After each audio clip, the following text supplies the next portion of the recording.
सुखदेव जी महाराज भी आए, सुखदेव जी का स्वागत करके बिठाया है और तुरंत चरणों में प्रश्न किया। क्या कहते हैं राजा कि महाराज मेरे तो एक ही प्रश्न, मैं एक ही आपके चरणों में प्रश्न करना चाहता हूं। क्या? अतः प्रक्षयामि संसीदि योगिनां परमं गुरु पुरुषस्य यत् कार्य म्रियमाणस्य सर्वथा।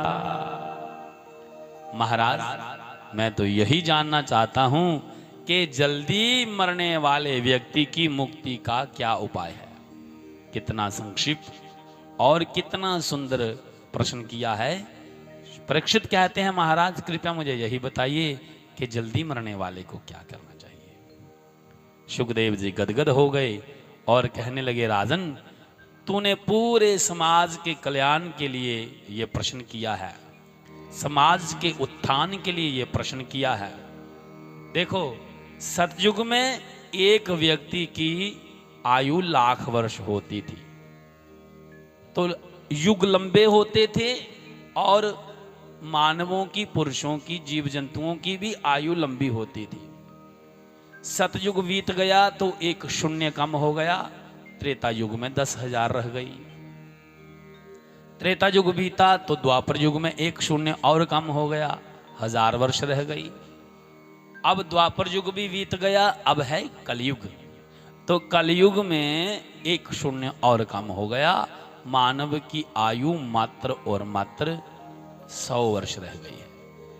उसी 100 वर्ष में तो 50 वर्ष रातें होती हैं, 50 वर्ष तो वो सोया रहेगा और 25 वर्ष उसका बचपन बीत जाता है, पढ़ने लिखने में चला जाता है और 25 वर्ष बातों में चले जाते हैं। तो फिर जीव भगवान का भजन कब करेगा, कैसे करेगा, उसका उद्धार कैसे होगा। आपने बड़ा सुंदर प्रश्न किया है कि हे राजन देखो जीव का जीवन ऐसे ही व्यर्थ चला जाता है, वो अपने जीवन के पहलुओं को समझने का यत्न ही नहीं करता, प्रयास ही नहीं करता, ऐसे ही जीवन को बर्बाद कर देता है। लेकिन आज राजा तूने जन जन के कल्याण के लिए, उत्थान के लिए प्रश्न किया है, तो कहने लगे राजा उसका एक ही उपाय है। क्या? तस्मात् भारत सर्वात्मा भगवान ईश्वरो हरि श्रोतव्य कीर्तव्यश्च स्मृतव्येषिता भयम्।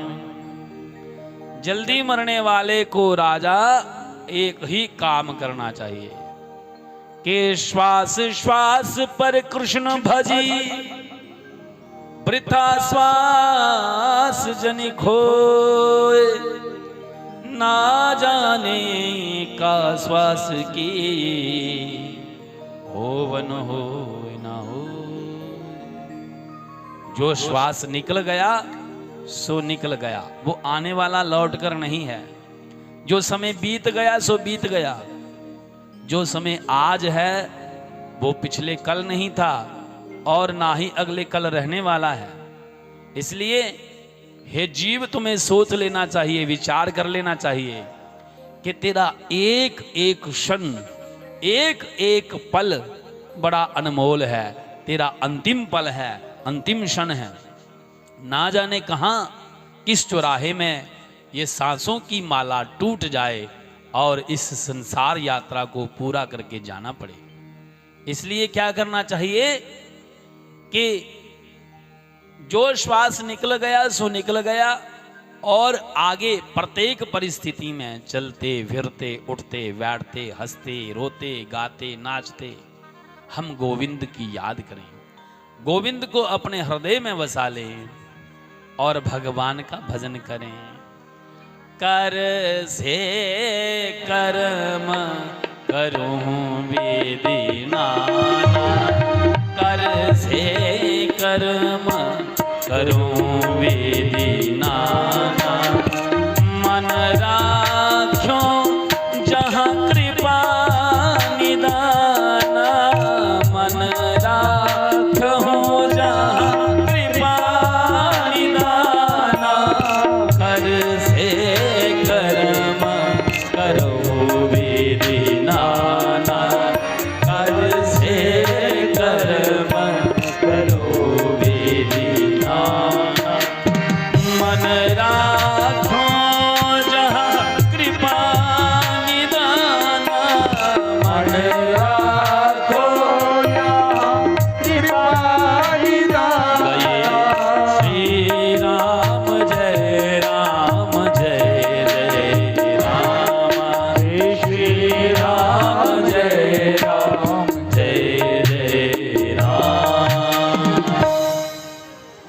कर से कर्म करहु विधि नाना, मन राख्यो जहां कृपा निधाना।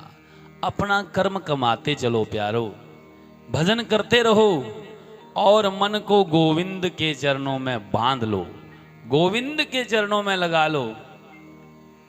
राजा ने कहा महाराज यही तो विडंबना है। कहा मन तो बड़ा चंचल है महाराज, मैं तो महाराज मन को कैसे बांधूं, ये मन की चंचलता है। इसलिए मन को गोविंद के चरणों में कैसे लगाया जाए, कोई यत्न है तो बताइए।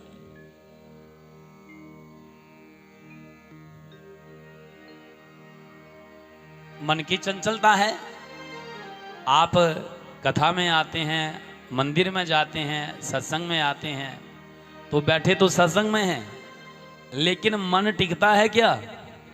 मन भाग जाता है, मन दौड़ जाता है। साड़ियाँ माता भजन गांदियाँ, कीर्तन कर दियाँ, आऊँ मना दे आख्या लगना ते मन मेरे आख्या नहीं लगदा, सच्ची नहीं लगदा। जे मन आखा चल सत्संग चलिए, जे मन आखा चल हरी कथा विच चलिए, ते ए अगे पिछे बढ़दा, मन मेरे आख्या नहीं लगदा। सच में जे मन हमारे बात नहीं मानता। क्यों नहीं मानता? क्योंकि हमने सदा मन की सुनी है। अब हमारा मन हमारी कहाँ सुनेगा? जिला अस मना दियां सुनने ते मना की अपनियां लगामा नहीं पाचे। इंद्रियों के सुख के लिए मन हमारा व्याकुल हो जाता है, तो महाराज फिर सुख कहाँ मिलेगा? सच्चा सुख तो त्याग में होता है, सच्चा सुख तो भगवान के नाम में होता है। और मन रम गया विषय विकारों में।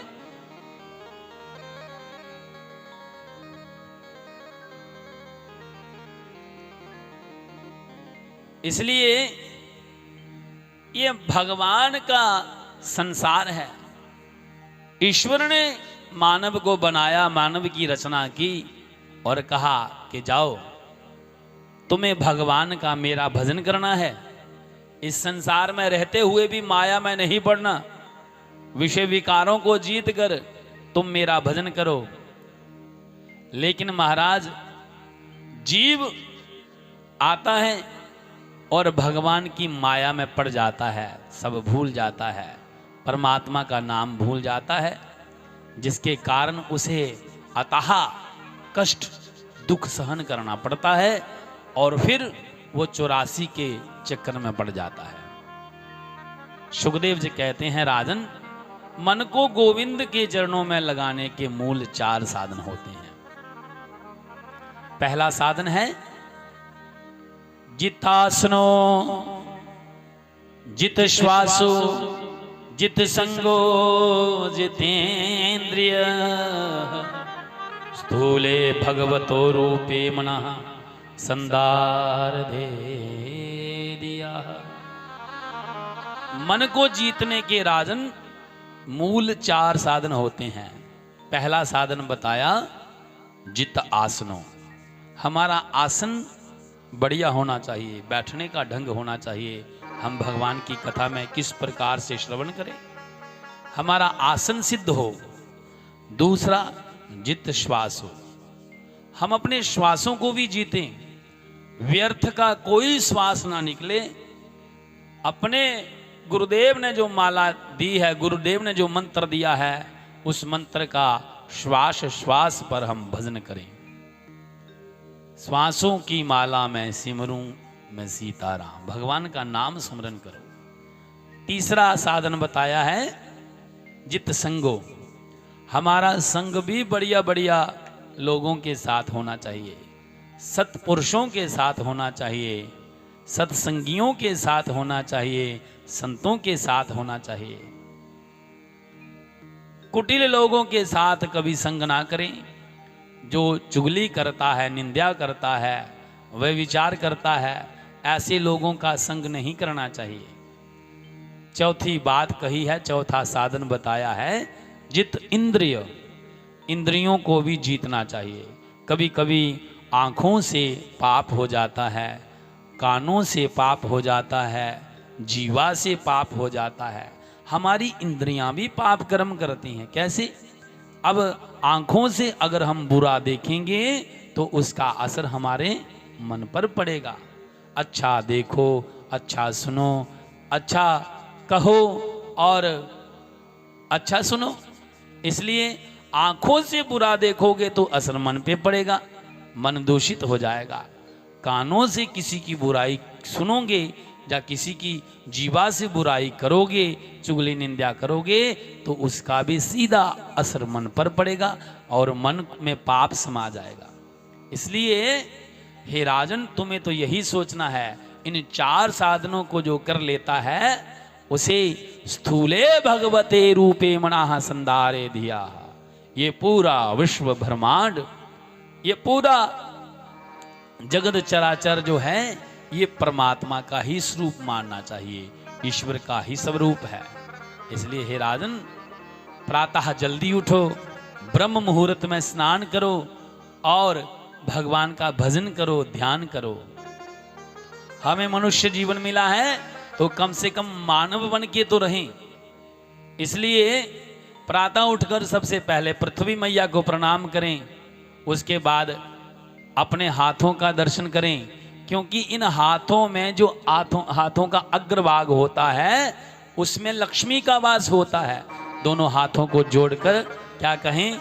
कराग्रे वस्ते लक्ष्मी, कर मध्ये सरस्वती, कर मूले स्थितो ब्रह्मा, प्रभाते कर दर्शनम। अपनी उंगलियों के अग्रभाग में आगे के जो भाग हैं यहाँ पर लक्ष्मी का वास है, जो मध्य भाग है यहाँ पर सरस्वती का वास है, और जो मूल भाग है हाथों का इसमें महाराज ब्रह्मा जी का वास है। फिर हाथों का दर्शन करके हाथों को रगड़ें और रगड़कर अपने मुख पर फेर दें। ऐसे इस प्रकार से फिर धरती माता को प्रणाम करके फिर महाराज स्नान ध्यान करके भगवान का भजन करना चाहिए। हमारी कोई ना कोई तो दिनचर्या होनी चाहिए, हम भगवान का भजन करें, सत्संग करें, इसी से जीवन सार्थक होगा। इसलिए हे राजन, तुम्हें तो भगवान का भजन करना है, समय कम है, इसलिए मैं तुम्हें बताता हूं। पाताल में तस्य ही पादमूलम पठन्ति, पाषणीर पदे रसातल, पाषणीर पदे रसातल। पूरा विश्व पंच प्रपंच ईश्वर का ही स्वरूप है। इसलिए चिंतन को बढ़ाओ और चिंता को कम करो। जो चिंतन है हरि का चिंतन, वो जीव को ईश्वर से मिला देता है। और अगर व्यर्थ की चिंता करोगे तो चिंता और चिता में कोई अंतर नहीं होता। चिंता में केवल मात्र बिंदु होता है, अगर बिंदु हट जाए तो चिंता से चिता पहुंच जाती है। इसलिए चिंता जीव को चिता तक पहुंचा देती है। तुम्हें तो भगवान का चिंतन करना है, तुम्हें तो हरि का स्मरण करना है, तुम्हें तो प्रभु का याद करना है। राजा परीक्षित कहते हैं, महाराज आपने कहा कि पूरा विश्व ब्रह्मांड परमात्मा का स्वरूप है। क्यों? महाराज पाताल भगवान के चरण हैं, पृथ्वी भगवान का पेट है और आकाश भगवान का शीश है। ये जो बड़ी बड़ी नदियां हैं, गंगा, यमुना, सरस्वती, सिंधु, कावेरी, ये सब जैसे शरीर के अंदर नाड़ी होती हैं, वो नाड़ी की तरह है। समुद्र भगवान का पेट है। इसलिए ये सारा विश्व ब्रह्मांड ईश्वर का स्वरूप है। महाराज कृपया करके बताइए कि सारी सृष्टि में पहले जब कुछ नहीं था, स्थावर जंगम अंडज उद्वीज स्वेदज्ञ जरायु, बिल्कुल जब कुछ नहीं था तो उस समय क्या था? सुखदेव जी कहने लगे, राजन जब कुछ भी नहीं था तो केवल मात्र परम ब्रह्म थे, परमात्मा थे। और वो परम ब्रह्म निर्गुण निराकार, उन्हीं के मन में विचार होता है कि मैं एक से अनेक हो जाऊं, तो भगवान निर्गुण से सगुण हो जाते हैं। फिर उसी निर्गुण से सगुण रूप में भगवान सबसे पहले नार की उत्पत्ति करते हैं। संस्कृत का शब्द है नार। नार का अर्थ होता है पानी, जल। उसी जल में शेषनाग की शया पर श्री नारायण भगवान प्रकट हुए। चतुर्भुज रूप धारण और नारायण भगवान का प्रकट्य हुआ। करोड़ों वर्षों तक भगवान योग निद्रा में शयन कर रहे हैं। श्री नारायण भगवान की नाभि से एक कमल का पुष्प निकला, उसी पर परमपिता ब्रह्मा जी प्रकट हुए। ब्रह्मा जी के 4 मुख हुए। क्यों? क्योंकि आगे पीछे घूम कर ना देखना पड़े। तो ब्रह्मा जी जिस मुख से देखें, जिस दिशा में देखें, 10 दिशाओं में देखें, लेकिन उनको केवल और केवल यल ही दिखे, यल के सिवा और कुछ ना दिखे। तब ब्रह्मा जी सोचने लगे कि मेरी उत्पत्ति कैसे हुई, मैं कहाँ से आया। तब ब्रह्मा जी उस कमल की तंदुल में प्रवेश कर जाते हैं। लाखों मील नीचे चले जाते, व्याकुल हो गए, लेकिन फिर भी मूल नहीं जान पाए, जड़ का पता नहीं चला। और फिर महाराज पुष्प पर बैठ गए। उसी समय आकाशवाणी हुई। क्या हुआ? स्पर्शेषु यत् शोणेष्कं विषम निश्चिंचनानां नृप यदधनं बिंदु। ब्रह्मा जी को वर्णमाला के 2 अक्षर सुनाई दिए, एक त और दूसरा प। हे ब्रह्मा जी, अगर आप अपने अस्तित्व को जानना चाहते हो कि मैं कहाँ से आया, मेरा पिता कौन है, तो उसके लिए आपको तप करना है, तपस्या करनी है। ब्रह्मा जी ने सुनते ही तपस्या में लीन हुए। कठोर तपस्या की। तपस्या से इन्हें श्रीमन नारायण जी का दर्शन हुआ। नारायण जी के दर्शन करते ही आज प्रणाम करते हैं। भगवान कहते हैं, हे ब्रह्मा जी, आप मेरा ही स्वरूप हो। जाओ, आज से मैंने हाथ पकड़कर ब्रह्मा को कहा कि आज से मैंने तुम्हें विधाता बनाया, तुम सृष्टि बनाओ, सृष्टि रचाओ। ब्रह्मा जी कहने लगे, महाराज, जीव को थोड़ा सा अभिमान हो जाए तो वो फूला नहीं समाता। ये मैंने किया, ये मैंने किया, ये मैंने किया, वो फूला नहीं समाता, उसको अभिमान हो जाता है। लेकिन महाराज, आपने तो मुझे विधाता बना दिया, तो अगर मेरे मन में अभिमान हो गया तो तब क्या होगा? भगवान ने कहा, देखो ब्रह्मा जी, ऊंट होता है ना, ऊंट बड़ा सिर उठा उठा कर चलता है कि मैं सबसे बड़ा हूं, मैं सबसे बड़ा हूं, मैं सबसे बड़ा हूं। तो कहावत है, लेकिन जब ऊंट पहाड़ के पास जाता है और पहाड़ को ऐसे देखता है सर उठाकर, कहता है, हे भगवान, ये तो बहुत बड़ा है। कहते हैं, आया पहाड़, ऊंट पहाड़ के नीचे। इसी प्रकार सारा का सारा अभिमान धरा का धरा रह जाता है। जीव थोड़ा सा कुछ बना ले तो लोगों को बताता है, ये घर मेरा है, ये गाड़ी मेरी है, ये बच्चे मेरे हैं, ये बीवी मेरी है ना। लेकिन उस परमात्मा ने ये सारी सृष्टि बनाई है। वो परमात्मा कभी कहते हैं, कभी सुना है? वो भगवान कभी नहीं कहते। इस दुनिया में सुंदर सुंदर वो फूल खिलाने वाला, तरह तरह की कठपुतली को वो नाच नचाने वाला, बोलो बोलो कौन है? कौन है वो जो पूरे विश्व ब्रह्मांड को बनाता है, पूरे संसार को चलाता है? आप देखते हैं कि कैसे अंतरिक्ष में सूर्य रोज उगता है, रोज अस्त हो जाता है। इस आकाश को कौन से पिलर लगे हैं? ये धरती कहाँ टिकी है? भगवान ने ये पूरा भूमंडल बनाया, हम थोड़ा सा बनाते हैं। ऐसे भूमंडल भगवान रोज तैयार करते हैं, रोज तोड़ देते हैं, रोज बनाते हैं, रोज मिटाते हैं। हमारी इस पृथ्वी की भगवान की दृष्टि में क्या क्या महत्ता है? जैसे इस आश्रम में कितने बल्ब लगे हैं, कितनी लाइटें लगी हैं। एक बल्ब कोई मिस हो जाए तो शायद 6 महीने तक पता ही ना चले कि बल्ब मिस हो गया। ऐसे ना जाने कितने ब्रह्मांड भगवान रोज बनाते होंगे, रोज तोड़ते होंगे। इसलिए हम थोड़ा सा ऐश्वर्य पालें, थोड़ा सा कुछ कर लें तो हम भूले नहीं समाते, ऐसे छाती तान तान कर चलते हैं, ये मैंने किया है, ये मैंने किया है। ये मैं जो है ना, ये मैं जीव को मार देती है, अहंकार आ जाता है। अहंकार, अभिमान, ये जीव के पतन का कारण होता है सज्जनों। कभी किसी प्रकार का हम में अभिमान ना आए, अहम ना आए। ब्रह्मा जी को कहने लगे जब अभिमान आए तो तू मेरे चरणों का ध्यान करना। तब ब्रह्मा जी सोचने लगे आप प्रभु का आदेश है, सृष्टि कैसे रचाई जाए। तब ब्रह्मा जी सोचने लगे तो महाराज कहते हैं सबसे पहले 5 तत्वों का निर्माण हुआ। यथा महंता यथा महन्तः भूतानि भूतेषु चाश्व शेष्णो प्रविष्टयान्य प्रविष्टानि तथा तेषु न तेष्वहम्। कहते हैं 5 तत्व हुए पृथ्वी, 5 तत्व बने पृथ्वी, जल, तेज, वायु, आकाश।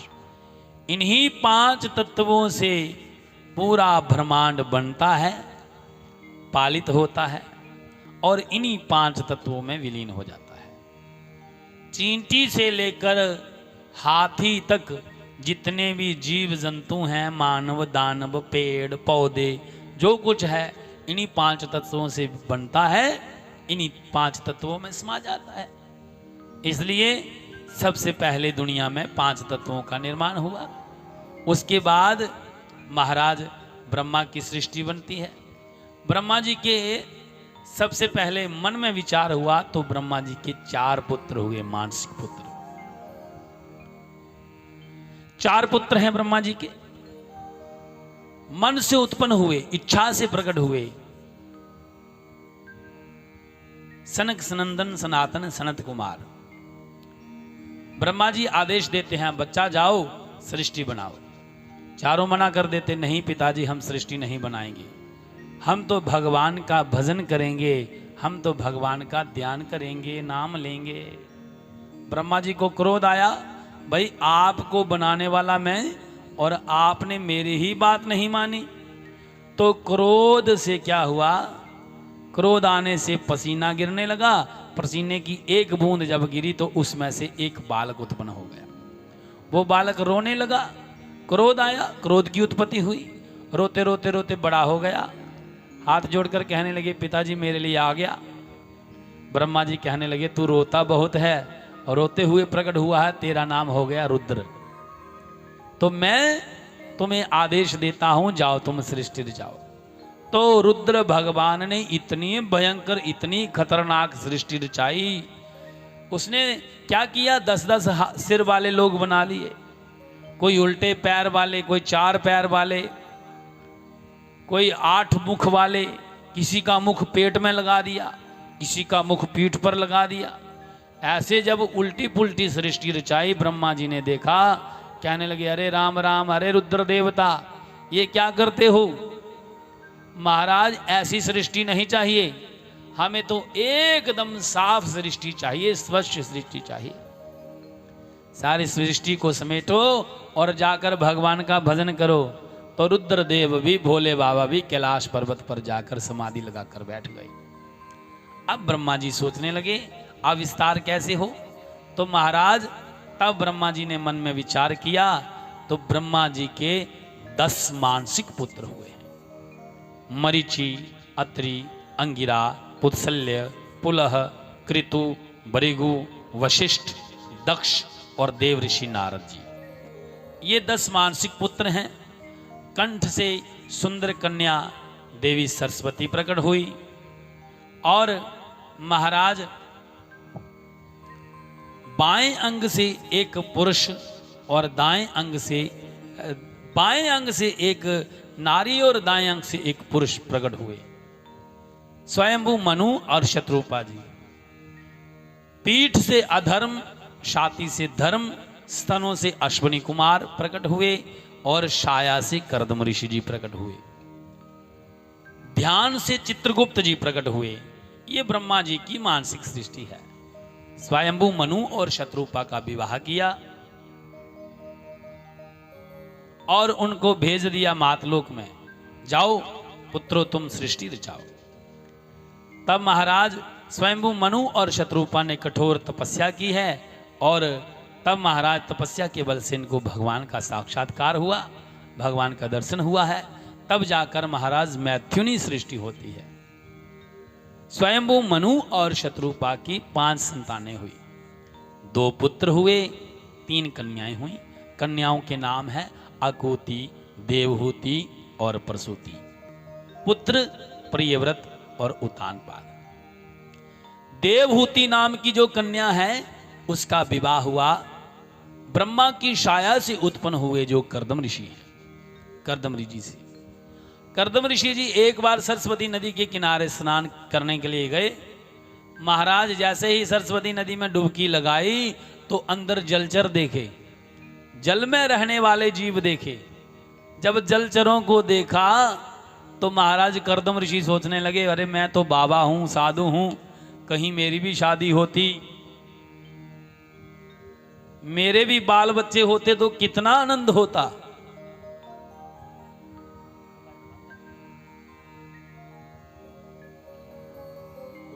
कितना आनंद होता, लेकिन मेरा विवाह ही नहीं हुआ। तब महाराज ऐसा विचार करके बैठ गए। भगवान हंसने लगे, देखो देखो संसार के लोग मेरा भजन करते हैं, मेरा ध्यान करते हैं, क्यों? मुझे प्राप्त करने के लिए, जन्म मरण के बंधन से मुक्त होने के लिए। और ये मेरे भोले भंडारी भक्त विवाह करने के लिए, शादी करने के लिए पूजा कर रहे हैं, भजन कर रहे हैं। महाराज एक दिन कर्दम ऋषि की तपस्या पर श्री नारायण भगवान प्रकट हुए, दर्शन दिया।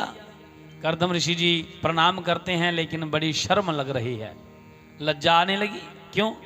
कहने लगे, महाराज देखो मेरे मन में विचार हुआ कि मेरा भी विवाह होना चाहिए, बच्चे होने चाहिए, लेकिन मेरे मन में अब कोई इच्छा नहीं, कोई कामना नहीं।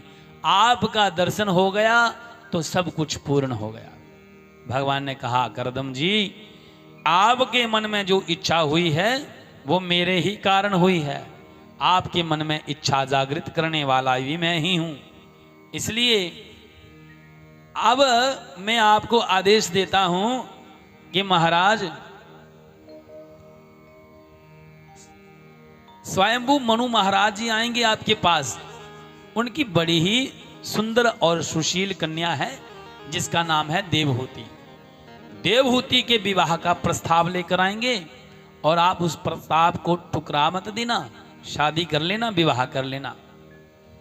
कर्दम जी हाथ जोड़कर कहते हैं, ठीक है प्रभु, अगर आप कहते हो, मेरी तो इच्छा नहीं, लेकिन अगर आप कहते हो तो मैं विवाह कर लूंगा, लेकिन मेरी भी एक प्रतिज्ञा है, तब विवाह करूंगा।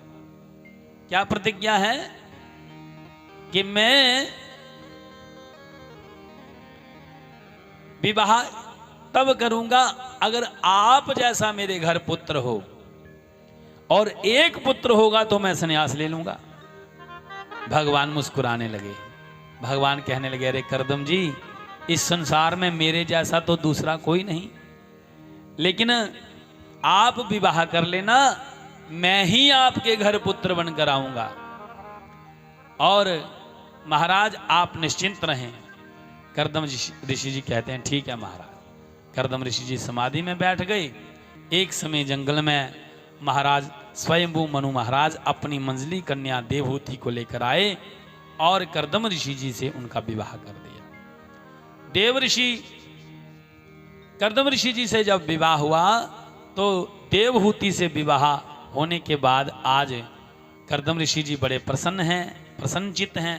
कहने लगे, देवी आज हमारा ग्रस्त जीवन हुआ है, हमने विवाह किया, लेकिन विवाह ग्रस्त जीवन में आगे बढ़ने से पहले मैं भगवान का धन्यवाद कर लूं, भगवान को प्रणाम कर लूं, याद कर लूं।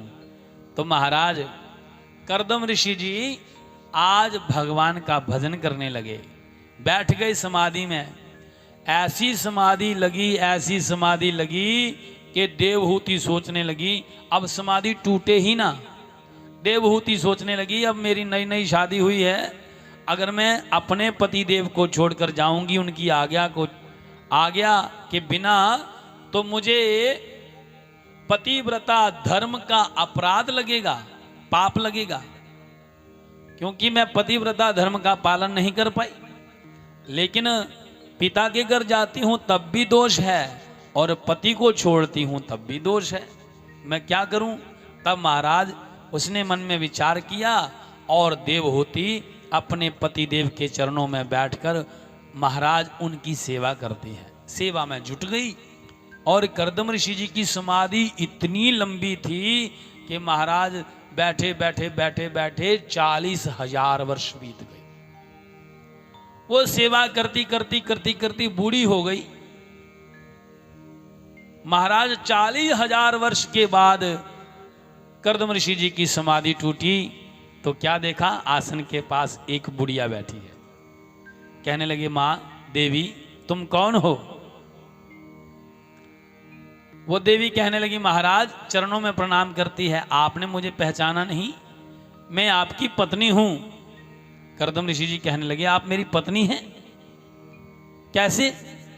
कहने लगे, महाराज याद कीजिए, आज से 40,000 वर्ष पहले मेरे पिताजी आए थे, स्वयंभू मनु महाराज, और आपके साथ विवाह करके गए थे। उस समय मैं 16 वर्ष की थी, लेकिन आपकी तो समाधि लग गई और महाराज मैं तो आपकी ही सेवा करती हूं। कर्दम ऋषि ने जब तप के बल से देखा, कहने लगे, ओहो देवी मैं तुम्हें कोई सुख नहीं दे सका, बोलो तुम्हें क्या चाहिए? देवहूति कहती है, महाराज मुझे क्या चाहिए? इस बुढ़ापे में क्या चाहिए? बस जब अंत काल आए तो आप अपने हाथों से मेरा क्रिया कर्म कर देना, और क्या चाहिए? हाँ, मेरे मन में इस समय कोई इच्छा नहीं। अगर यही बात आप कभी मुझे यौवन में पूछते, जवानी में पूछते, तो मैं आपसे एक पुत्र की कामना अवश्य करती। कर्दम ऋषि जी सोचने लगे, देखो देवहूति के मन में पुत्र कामना है। कहने लगे, देवी आप चिंता ना करें, ये सामने सरोवर है, जाओ सरोवर में जाकर डुबकी लगाओ, स्नान करो। देवहूति ने पति की आज्ञा का अनुसरण किया। जैसे ही डुबकी लगाई तो वो बूढ़ी देवहूति बाहर जैसे ही निकली तो 16 वर्ष की कन्या बन गई, 16 वर्ष की बन गई। 1000 दास दासियां प्रकट हो गए। दासियां अब मलमल के उठना लगाने लगी, बुटना, और सुंदर स्नान करवाया, 16 श्रृंगार करवाए। अब लेकर आए हैं कर्दम ऋषि जी की कुटिया में। तो कर्दम ऋषि जी ने काया पलट दी। महाराज कर्दम ऋषि जी ने क्या किया? महाराज उस विमान में उस कुटिया का एक अपने तप के बल से विमान तैयार कर दिया। और विमान भी कैसा? उस विमान के 1000 कक्ष हैं, अलग अलग सबके लिए व्यवस्था है, सबके लिए अटैच बाथरूम, कमरे, है ना, सबके लिए सब व्यवस्था है। संसार की ऐसी कोई वस्तु नहीं जो उस विमान में ना हो। बगीचे हैं, सड़कें हैं, कुएं हैं, और उस विमान में 1000 कमरा है। और उस विमान की विशेषता है कि महाराज वो विमान उड़ता है, वो उड़ता है अंतरिक्ष में, मन की गति से चलता है। देखो हमारे संत महापुरुषों ने ऐसी संस्कृति को जिया है जैसे पूरा का पूरा नगर उड़ रहा हो आकाश पर। ऐसा विमान तैयार किया। उसी विमान के अंदर जब देवहूति आई तो देवहूति बड़ी प्रसन्न हुई, लेकिन जब अपने पति देव को बूढ़े पति को देखा तो रोने लगी। क्या हुआ? कहने लगे, महाराज ये बताइए आपको मेरे साथ क्या शत्रुता है? कर्दम ऋषि जी कहने लगे, क्या मतलब? कहने लगे, महाराज मैंने बड़ी मुश्किल से अपने जीवन को काटा है। 40,000 वर्ष तक मैं आपके चरणों की सेवा करती रही। जब बूढ़ी हुई, मरने का समय आया तो आपने फिर मुझे जौवन कर दिया। क्यों? तो कहने लगे, महाराज मुझे ये जौवन नहीं चाहिए, या तो मुझे भी बूढ़ी बना दो या फिर आप भी जौवन हो जाओ। कर्दम ऋषि जी ने अपने तप के बल से फिर और काया पलट दी। और जो कर्दम ऋषि जी लाखों वर्षों के, हजारों वर्षों के हैं, वो महाराज ऐसे 20 वर्ष के युवा संत बन गए, बालक बन गए। उसी महाराज कहते हैं कि विमान में कर्दम ऋषि जी ने 10,000 वर्ष तक रमन किया है। मन की गति से चलते थे, कभी वैकुंठ में, कभी स्वर्ग में, कभी अपवर्ग में, जहां मन करता वहां चले जाते। संसार की हर सुख सुविधा उस विमान में है। और महाराज उसी देवहूति के साथ कर्दम ऋषि जी महाराज के सहयोग से महाराज देवहूति के गर्भ से 9 कन्या हुई हैं। 9 कन्याओं का जन्म हुआ। आज कर्दम ऋषि जी मन में विचार करने लगे, प्रभु को याद करने लगे, हे प्रभु मैं तो आपका भजन करता था, ध्यान करता था, कितना आनंद था, लेकिन ये क्या मोह माया के चक्कर में, गृहस्थ के चक्कर में पड़ गया। 9 कन्या हो गई, परिवार हो गया। एक दिन सब छोड़ छाड़ कर रात्रि के समय जाने लगे। सब छोड़ छाड़ कर भगवान का भजन करेंगे, लेकिन जब जाने लगे तो देवी देवहूति ने चरण पकड़ लिया। यही तो भगवान की माया है। देवहूति ने चरण पकड़ लिया, महाराज आप कहां जाते हो? महाराज 9 कन्या घर में जोबन हैं, शादी के लायक हैं, और आप भजन करने के लिए जा रहे हैं। पहले इनका विवाह कीजिए, इनके योग्य वर ढूंढिए, इनका विवाह करने के बाद फिर आपका जहां मन हो वहां जाइए, भजन कीजिए। मुझे पुत्र के सहारे छोड़कर जितना भजन करना हो करें, मैं आपको नहीं रोकूंगी।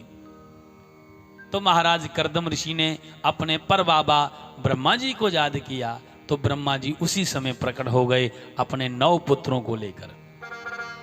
कहने लगे, बाबा आपके 9 पुत्र हैं, मेरी 9 कन्या हैं, अगर इनके हाथ पीले हो जाएं, इनका विवाह हो जाए तो महाराज मेरा भी कल्याण हो जाए। तो ब्रह्मा जी प्रसन्न हुए। उसी समय सबका विवाह हो गया। सब कन्या अपने अपने पति के साथ चली गई। महाराज अब कर्दम ऋषि जी विचार करते हैं तो सोचने लगे, याद आया भगवान का जब दर्शन हुआ था तो प्रभु ने मुझे दर्शन देकर कहा था कि महाराज आपको, आपके घर पुत्र बनकर मैं आऊंगा। अब देवहूति को बधाई देने लगे, कहने लगे, अरे देवहूति तुम बड़ी भाग्यवती हो। क्यों? क्योंकि आपके गर्भ से ना भगवान प्रकट होने वाले हैं। मुझे वर मिला था आज से 50,000 वर्ष पहले, जब मुझे भगवान का दर्शन हुआ था तब प्रभु ने मुझे कहा था कि मैं आपके घर पुत्र बनकर आऊंगा।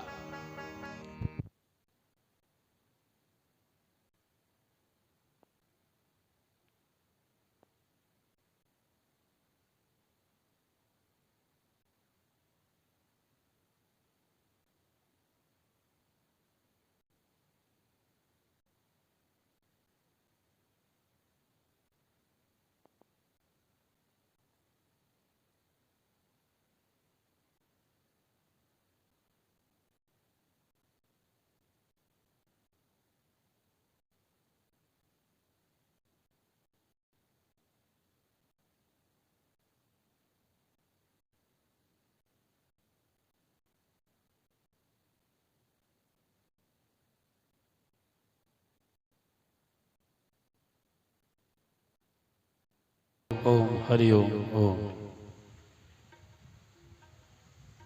श्री वृंदावन बिहारी लाल की जय। तब महाराज कहते हैं कि देवहूति बड़ी प्रसन्न हुई। समय आने पर देवहूति के गर्भ से साक्षात श्री नारायण भगवान कपिल मुनि का रूप धारण करके प्रकट हुए हैं। और कपिल मुनि भगवान श्री नारायण भगवान के ही अवतार हैं। बोलिए कपिल देव भगवान की जय। कपिल देव भगवान का प्रकट्य हुआ तो पिता को ज्ञान है, ज्ञात है, ये तो साक्षात श्री नारायण हैं। तुरंत पिता कर्दम ऋषि जी अपने पुत्र के चरणों में प्रणाम करते हैं और 4 परिक्रमा करके महाराज प्रणाम करके गोलोक धाम अपने भजन करने के लिए जाते हैं। सूत जी महाराज वर्णन करते हैं, हे शौनकादि ऋषियों, आज देवहूति मां रोने लगी। जब देवहूति मां रोने लगी तो पुत्र कहने लगे, मां आप क्यों रोते हैं, आप भक्ति कीजिए ना, भगवान का नाम लीजिए। तो मां कहने लगी, बेटा भक्ति क्या होती है, भक्ति किसे कहते हैं? जो मां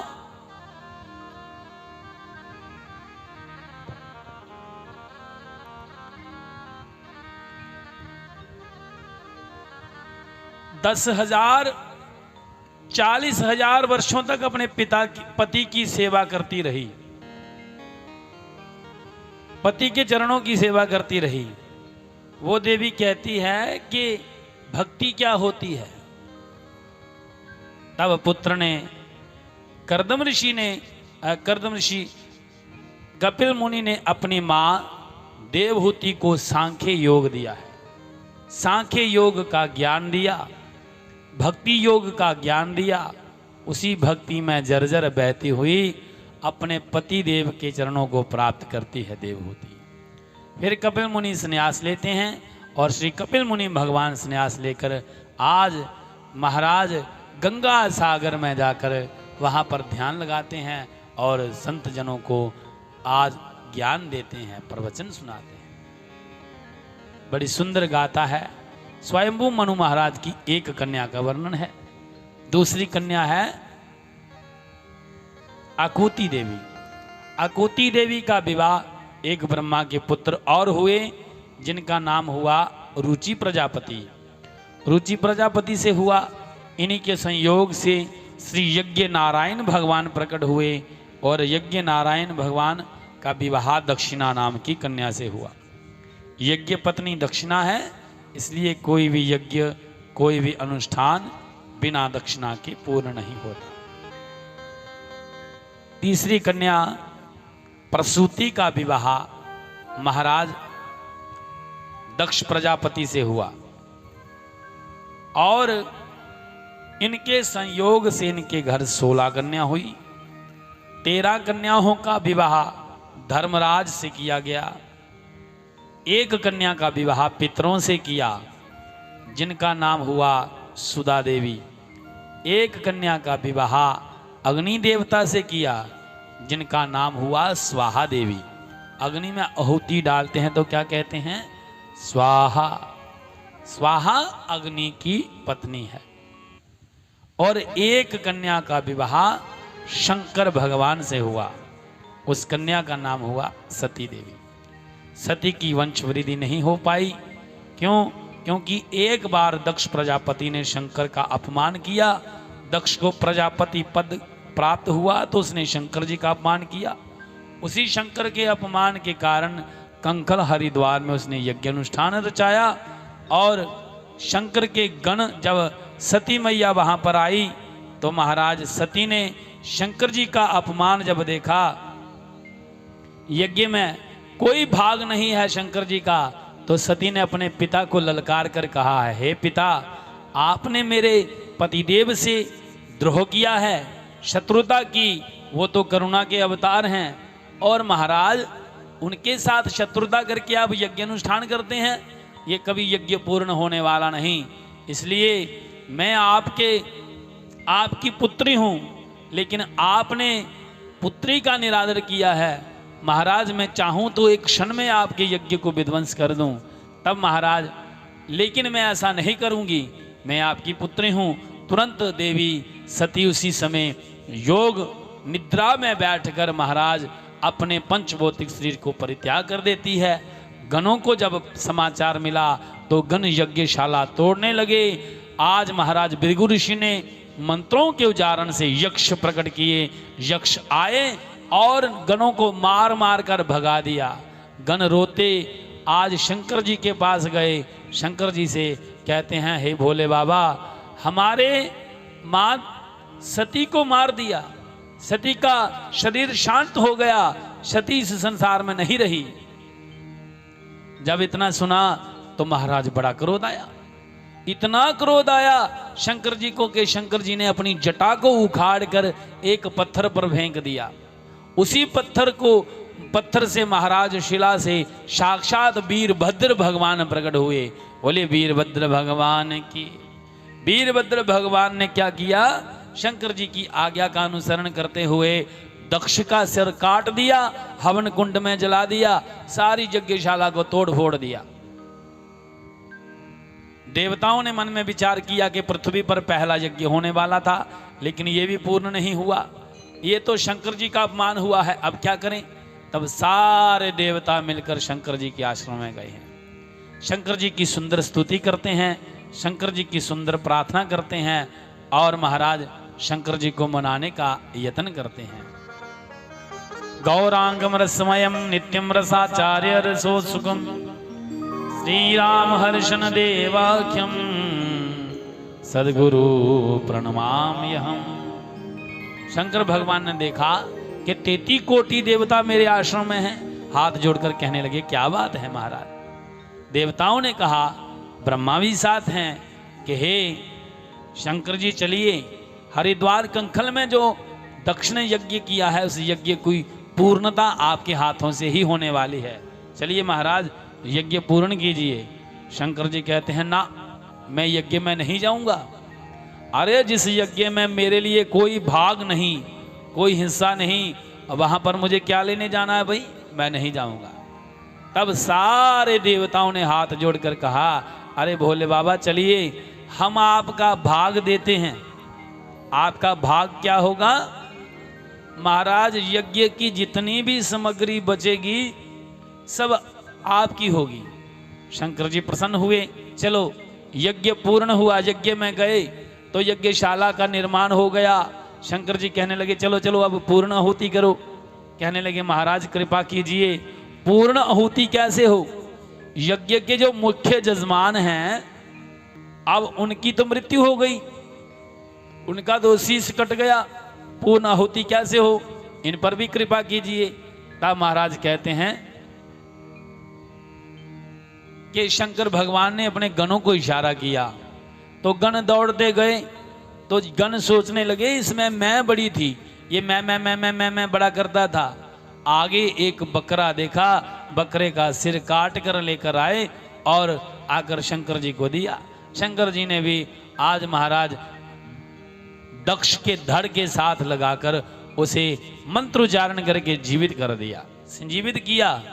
अब महाराज पूर्ण आहुति हुई, सबने शंकर जी के चरणों में नमन किया, प्रणाम किया। तो दक्ष ने भी 40 मंत्र बोलकर शंकर जी से क्षमा प्रार्थना मांगी है। आज भी भोले बाबा के भक्त शंकर जी को जल चढ़ाएंगे, बेलपत्र चढ़ाएंगे, दूध चढ़ाएंगे और घंटी बजाकर बम बम बम बम बम बम बोले कहते हैं। क्यों? क्योंकि बम बम भाषा जो है ये कोई वेदों की भाषा नहीं, बम बम तो बकरा करता है। इसलिए शंकर भगवान के भक्त बम बम कहते हैं कि शायद बम बम कहने से भोले बाबा बड़े प्रसन्न होंगे। क्यों? क्योंकि देखो देखो शंकर भगवान के भक्त जो है ना वो ससुर को मजाक करते हैं। इसलिए महाराज आज भी शंकर भगवान की इस प्रकार से पूजा करते हैं। मुनि सुखदेव जी कहते हैं कि महाराज तब शंकर जी ने क्या देखा, सारी सामग्री देवताओं ने शंकर जी को दे दी, जी आपकी।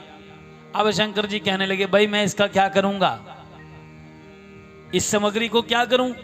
तब महाराज इंद्र को कहते आप ले लो। ना ना महाराज आप तो महाकाल हैं, आपकी सामग्री कौन ले सकता है, किसे दूं। सब देवताओं को कहा, कोई लेने के लिए राजी नहीं हुआ। तब शंकर जी ने कहा भाई मैं तो महाकाल हूं, मैं तो भूतनाथ हूं, मैं तो पर्वतों पर रहूंगा और इस सामग्री का क्या करूंगा। तब महाराज शंकर भगवान अपनी जांग में से रक्त उत्पन्न करते हैं और रक्त की बूंदें जैसे पृथ्वी पर गिरी, जांग को काटा तो उसमें से उसी रक्त से गौर ब्राह्मण प्रकट हुए हैं। उन गौर ब्राह्मणों को जंगम कहते हैं। गौर ब्राह्मणों की उत्पत्ति हुई तो महाराज शंकर भगवान ने कहा कि आप मेरे पुरोहित हो, कुल पुरोहित हो, इसलिए आप ये सामग्री स्वीकार करो। महाराज गौर ब्राह्मणों ने जैसे ही आगे हाथ किया तो उनके हाथ गिरने लगे, हाथ जलने लगे, शरीर में से रक्त बहने लगा। महाराज आपकी सामग्री तो हम भी नहीं ले सकते, आप तो महाकाल हैं, एक दिन तो हमें भी संसार छोड़कर जाना है। तब शंकर भगवान ने क्या किया, कहा कि आप मेरा भजन करना, ध्यान करना, जीव को महाराज जीव को हरि नाम कथा सत्संग सुनाना और मेरा भजन करके आप अवश्य मेरी सामग्री को स्वीकार करना। तब महाराज उन्होंने तल में लेना स्वीकार किया है। घंटी में जंगम आते हैं, शंकर जी की शादी का वर्णन करते हैं, शंकर जी की स्तुति करते हैं और जो भी मिलता है उसे ऐसे उल्टे तल में लेकर जाते हैं। तब शंकर जी बड़े प्रसन्न हुए, लेकिन जैसे ही सती के शरीर को देखा है शंकर भगवान बड़े महाराज उदास हो गए। शंकर भगवान जी ने देवी सती की उस पंचभौतिक शरीर को अपनी महाराज पीठ पर रखा, कंधे पर रखा और विलाप करने लगे। आज बिरहा हो गई, वियोग में चले गए। जैसे जैसे शंकर भगवान चलते हैं अंधकार छा गया, घोर अंधकार होने लगा, पृथ्वी कांपने लगी। देवताओं ने विचार किया कि अगर इतनी जल्दी अगर प्रलय आ जाएगा तो महाराज अभी अभी तो सृष्टि की उत्पत्ति हुई है, क्या किया जाए। तब महाराज सब ने कहा कि किसी भी प्रकार से हो सकता है तो सती को शंकर जी से अलग किया जाए। तब विष्णु भगवान अपना सुदर्शन चक्र जोड़ देते हैं तो सती के अंग कटने लगे और सती के अंग प्रत्यंग कटने लगे। तो कहते हैं महाराज 54 स्थानों पर सती के अंग गिरे हैं और जिन जिन स्थानों पर सती के अंग गिरे वही शक्ति पीठ से विख्यात हो गए। उन्हीं शक्ति पीठ को महाराज आज बड़े प्रेम से पूजा जाता है। कहीं पर माता की आंख गिरी है, कहीं पर माता की जीवा गिरी है, कहीं पर मुंड गिरा है, कहीं पर हाथ गिरा है, कहीं पर पांव गिरा है। इसी प्रकार से ये 56 योगन पीठ हैं, 54 योगन पीठ हैं और इन्हीं 54 योगन पीठ में कुछ पाकिस्तान में है, कुछ नेपाल में है, कुछ चाइना में है और कुछ भारत में श्रीनगर में लद्दाख तक है। महाराज कहते हैं कि तब देवताओं ने आज सती मैया को वरदान दिया है कि हे माँ, आप तो जगजननी जगदम्बा हैं, आप तो गौरा हैं, अब जब आपका मन करे आप प्रकट होना और पुनः शंकर भगवान को पति रूप में प्राप्त करना। इसी प्रकार देवी पार्वती जो है, देवी सती जो है, फिर हजारों वर्षों के बाद महाराज हिमालय राजा हुए। महाराज हिमालय के घर देवी मैना के गर्भ से पार्वती बनकर प्रकट हुई है। पार्वती बनकर प्रकट हुई तो देवर्षि नारद जी आए। देवर्षि नारद जी ने पार्वती को ज्ञान दिया है और कहा, देवी आपके पति तो महाकाल हैं, शंकर भगवान हैं, तुम शंकर की पूजा करो। तो छोटी सी पार्वती शंकर जी की पूजा करती है, शंकर की स्तुति करती है, शंकर की वंदना करती है।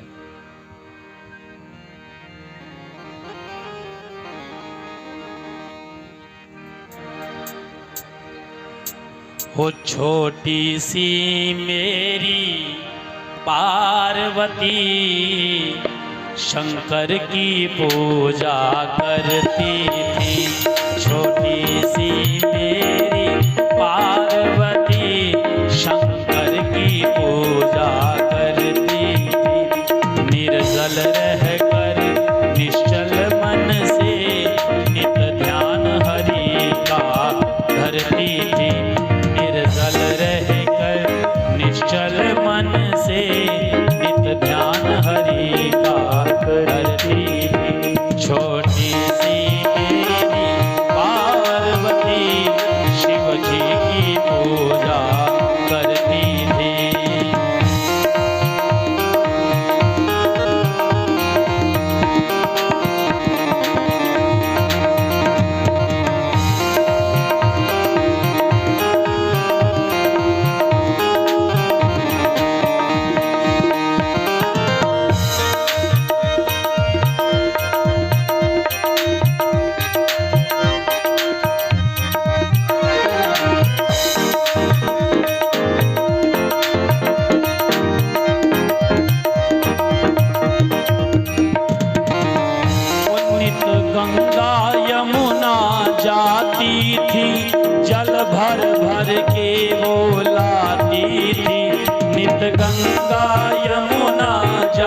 जाती थी जल भर भर के वो लाती थी। नित गंगा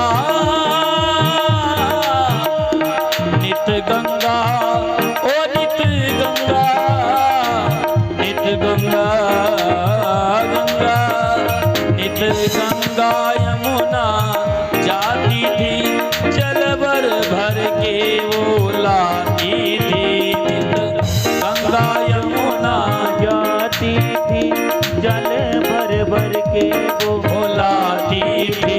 निर्जल रह कर निश्चल मन से नित ध्यान प्रभु का धरती थी। छोटी सी मेरी पार्वती शंकर की पूजा करती थी।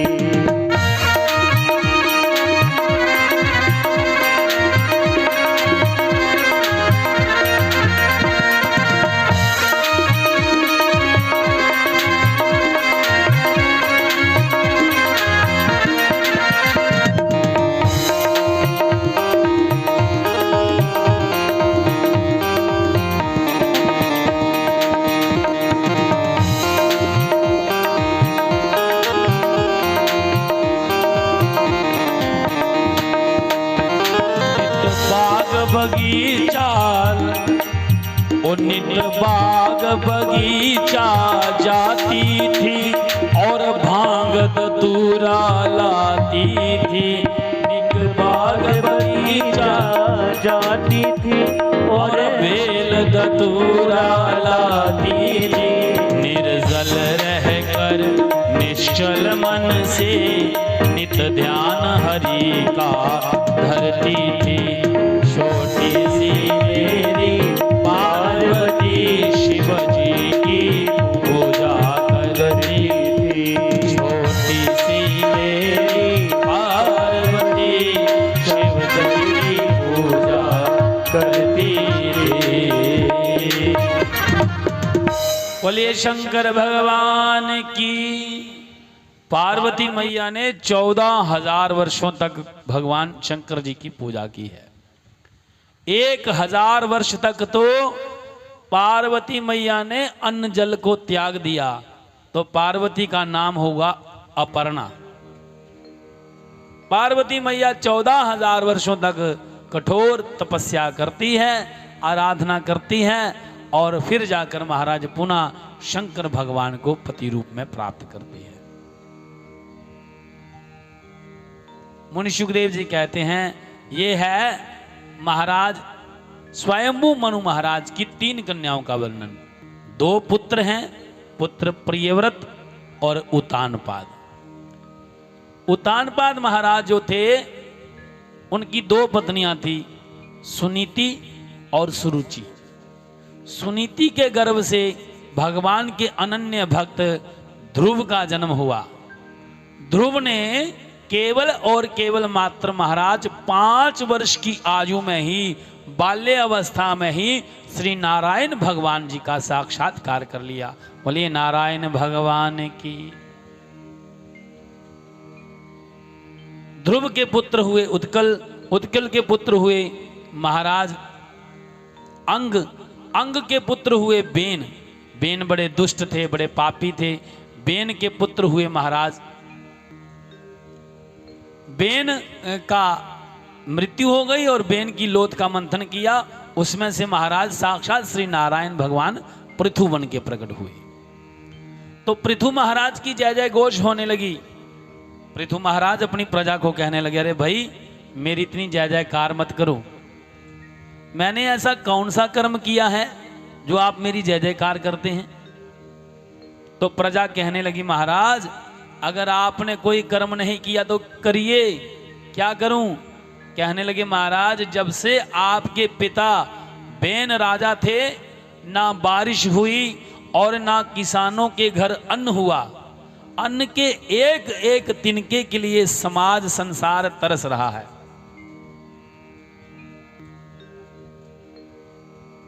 एक एक तिनके के लिए तरस रहा है। इसलिए महाराज आप कोई सत्कर्म कीजिए, आप तो धर्मात्मा हैं।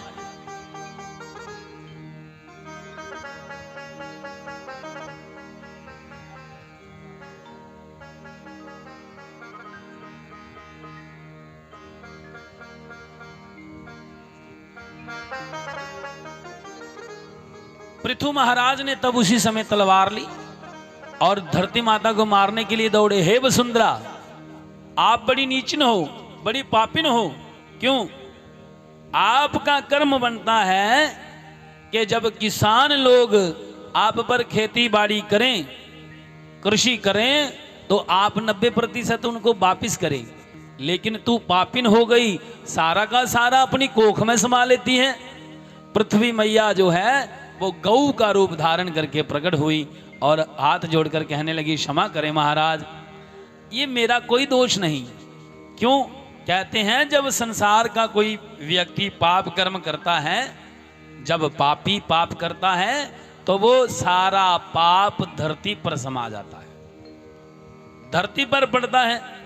और पृथ्वी मैया फिर क्या होती है महाराज? पाप से ही भूकंप आते हैं, पाप से ही प्रलय होती है, पाप से ही बाढ़ आती है, पाप से ही वनस्पति सूख जाती है, पाप से ही अकाल पड़ता है। इसलिए पापी पाप करता है तो परिणाम समाज को भुगतना पड़ता है, सारे समाज को। इसलिए महाराज आपके पिता ने अत्याचार किया, पाप कर्म किया, इसलिए महाराज उसका परिणाम सबको भुगतना पड़ा। वनस्पति सूख गई, अकाल पड़ गया। आप महाराज धर्मात्मा हैं तो आप ऐसा कीजिए, मैं गऊ बन के आई हूं, आप बछड़ा बन के मेरा मंथन कीजिए और अपनी प्रजा को सुख दीजिए। तब महाराज पृथु महाराज स्वयं आज महाराज कृषि करते हैं, अर्थात धरती माता का मंथन करते हैं। अनेकों धन धान प्रकट होते हैं, अनेकों सुख संपत्ति प्रकट करते हैं और अपनी प्रजा को अन्न धन से परिपूर्ण कर देते हैं। अब सारी प्रजा पृथु महाराज की जय जय घोष करने लगी, जय जयकार करने लगी। तब पृथु महाराज ने सोचा कि अब भगवान के यज्ञ करने चाहिए, अनुष्ठान करने चाहिए। क्यों? कहते हैं कि महाराज नारायण से ब्रह्मा, ब्रह्मा से वेद, वेद से यज्ञ, यज्ञ से वर्षा, वर्षा से अन्न रूपी धन और अन्न रूपी धन से महाराज जन का कल्याण होता है। इसलिए अब महाराज यज्ञ करने लगे। पृथु महाराज यज्ञ करते करते करते करते करते करते यज्ञ बंद ही नहीं हुए, 99 यज्ञ कर दिए। और वेद कहता है कि महाराज अगर कोई पुरुष, अगर कोई मानव 100 यज्ञ कर दे, शत यज्ञ, तो उसको स्वर्ग का राज करने का अधिकार प्राप्त हो जाता है। वो स्वर्ग का राजा बन जाता है इंद्र, जो 100 यज्ञ करता है। तो इंद्र को चिंता होने लगी कि हे भगवान, पृथु महाराज यज्ञ कर रहे हैं, कहीं इसने 100 यज्ञ किया तो मेरी तो राजगद्दी गई, मैं तो इंद्र पद से गया, अब क्या किया जाए? तो इंद्र चोरी चोरी आया। तो इंद्र ने क्या किया? यज्ञ का अश्वमेव चुरा लिया। अश्वमेव कहते हैं घोड़े को, घोड़े को चुरा लिया। अब पृथु महाराज कहने लगे विद्वानों से, आचार्य से कि हे विप्र देवता, आचार्य देवता, पूर्ण आहुति कब होगी, करवाइए। आचार्य देवता कहने लगे महाराज पूर्ण आहुति कैसे हो? क्यों? यज्ञ का अश्वमेव तो पृथु इंद्र ले गया चुरा कर। जैसे ही सुना कि इंद्र ले गया, कहने लगी ओहो, ये इंद्र सोचता है कि मैंने इंद्र बनने के लिए, स्वर्ग पाने के लिए यज्ञ कर रहा हूं। अरे मुझे ना स्वर्ग चाहिए, ना अपवर्ग चाहिए, ना मुझे वैकुंठ चाहिए, मुझे कुछ नहीं चाहिए। यज्ञ बंद करवा दिया। जैसे ही यज्ञ बंद हुआ तो श्री नारायण भगवान प्रकट हुए, शंख चक्र पद्म गदा धारण करके कहने लगे पृथु, मैं तेरे इस अनुष्ठान पर, तेरे भाव पर बड़ा प्रसन्न हूं, मांगो तुम्हें क्या चाहिए। पृथु महाराज कहने लगे क्षमा करें महाराज, ये इंद्र सोचता है कि मैंने इंद्रपद पाने के लिए, स्वर्ग पाने के लिए यज्ञ किया है, अनुष्ठान। मुझे ना स्वर्ग चाहिए, ना अपवर्ग चाहिए, ना वैकुंठ चाहिए, मुझे ना मुक्ति चाहिए, ना मोक्ष चाहिए, मुझे कुछ नहीं चाहिए महाराज। भगवान ने कहा अरे मेरा दर्शन तो अमोघ है, जब मैं प्रकट होता हूं तो अपने भक्तों को दर्शन देता हूं, उनको वचन देता हूं, मांगो तुम्हें क्या वर चाहिए। पृथु महाराज कहने लगे, प्रभु मुझे वर तो कोई नहीं चाहिए, लेकिन अगर आप देते हैं तो मुझे ये वर दीजिए, क्या कि मुझे महाराज 10,000 कान दे दीजिए। क्या? पृथु महाराज ने क्या मांगा? 10,000 कान मांगे। तो भगवान हंसने लगे, कहने लगे, अरे भाई इन 10,000 कानों का क्या करोगे? मतलब कि मुझे सुनने की शक्ति जो है वो 10,000 कानों के बराबर हो जाए। भगवान ने कहा, क्यों मांगते हो इतने कान, क्या करोगे? कहने लगे, प्रभु आपकी कथा सुनूंगा, आपका भजन सुनूंगा। एक स्थान पर बैठकर अगर कोई मीलों दूर भी आपका नाम लेता हो, कोसों दूर भी आपकी कोई कथा करता हो, तो प्रेम से एक स्थान पर बैठकर मैं आपकी कथा का रसपान कर पाऊं, मैं आपका भजन सुन सकूं। भगवान ने कहा, रे वाह, जिसके जीवन में सत्संग है उसी का जीवन धन्य है। हे महाराज, आप तो धन्य हो गए। आज पृथु महाराज भगवान का भजन करते हैं। फिर महाराज इंद्र को बड़ी लज्जा आई। इंद्र अपनी कन्या को लेकर आए, क्षमा मांगने लगे और उसकी कन्या का विवाह पृथु महाराज से कर दिया। उनके संयोग से उनके घर कन्या हुई और पुत्र हुआ, जिनका नाम हुआ अंतर्ध्यान। इंद्र ने उसे शिक्षा दी थी कि वो कन्या अंतर्ध्यान हो जाती थी, अदृश्य हो जाती थी। उसी के सहयोग से अंतर्ध्यान, हयग्रीव और उनके पुत्र हुए प्राचीनवरी। प्राचीनवरी भी जैसे ही पृथु महाराज यज्ञ अनुष्ठान करते थे, वैसे ही प्राचीनवरी भी यज्ञ करने लगे।